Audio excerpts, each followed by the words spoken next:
My name is Sarah Beth Wilburn, and I'm a student with the RN to BSN program from Mississippi University for Women. And today I'm going to be talking about the national opioid crisis. Some objectives for our presentation today is by the end of it, our viewers will be able to understand the national crisis that's going on in the country due to opioids, that people will be able to understand the impact it's had on the healthcare industry, that people will be able to recognize signs and symptoms in those who have been affected by opioid abuse and misuse, and that by the end of the presentation, viewers will be able to understand any ways that they can help someone that they recognize, maybe a patient who has been addicted to opioids. So first, we need to talk about what is the national opioid crisis.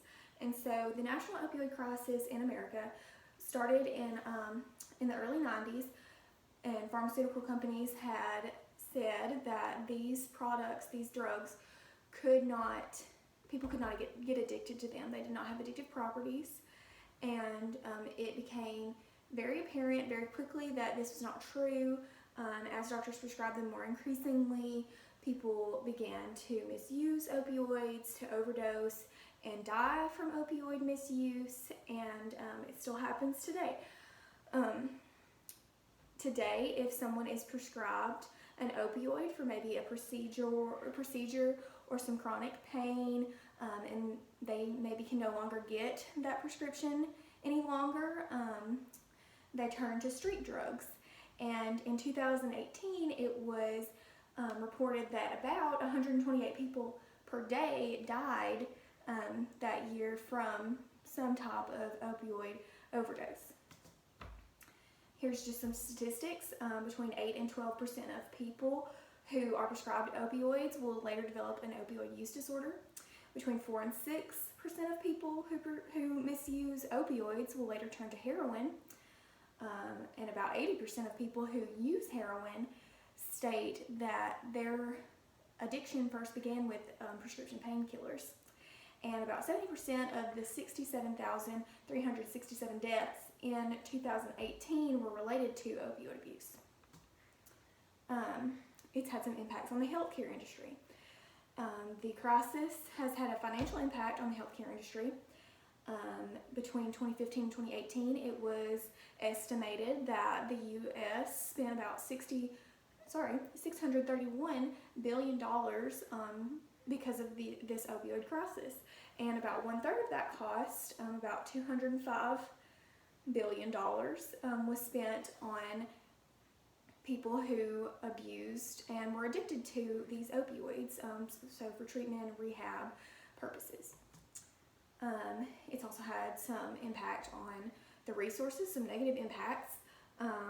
Our emergency services and hospitals, they're being flooded with these patients. It's resulting in an increased cost of insurance. It goes back to the financial impact. People are having trouble, healthcare providers and patients are having trouble finding new sources of pain relief due to the possibility of the misuse. And because of this, people with chronic pain, such as maybe chemo patients, people with chronic back pain from maybe an injury earlier on in life, they're having trouble finding that pain relief that could be found with opioids, but because of the long-term effects, it's not safe. It's not considered safe anymore. And it also has an impact on the general health of people. It can cause dependence. We all know that. You just build up a tolerance and later become addicted, and maybe you need a little bit more than the opioid prescription can give you, and so some people turn to street drugs. People will withdraw from these medications just like they'll withdraw from street drugs. If women misuse opioids while they're pregnant, they can experience, the infant can experience withdrawals whenever they're born. It's called neonatal abstinence syndrome. There is an increased risk of HIV and hepatitis, and those are common because of the IV drug use. And the most common and dangerous impact on health is the possibility of overdose in these patients. Some signs and symptoms, just some signs and symptoms in lay people, and then in healthcare professionals, lay people: nausea, pupillary constriction, cravings, euphoria, mood swings, depression, lack of care and responsibilities, financial instability, maybe lack of responsibility, and social isolation. And in healthcare providers, all of these symptoms are true as well, along with difficulty making clinical decisions, errors in documentation, changes in productivity levels, tardiness, absences, and you can just notice a change in their behavior, irritability, slurred speech, maybe a disheveled appearance. So as nurses and healthcare providers, healthcare professionals, we can combat the threat of this crisis. We can collaborate with local law enforcement. These are just some things that we've done in our community. Collaborate with local law enforcement to educate the community.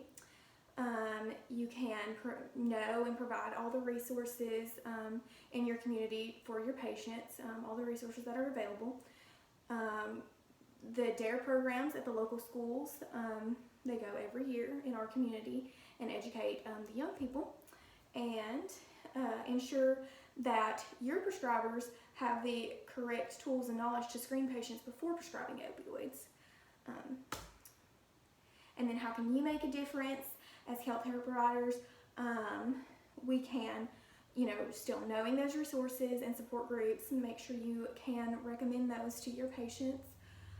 Make sure you know those signs and symptoms. You can notice those signs and symptoms, and especially in those who have been prescribed opioids. You need to, continue your research, monitor the trends, and then get involved in your community. Just like in the last slide, with collaborating with other professions to kind of educate and just let people know what's out there, because a lot of people don't know about this crisis.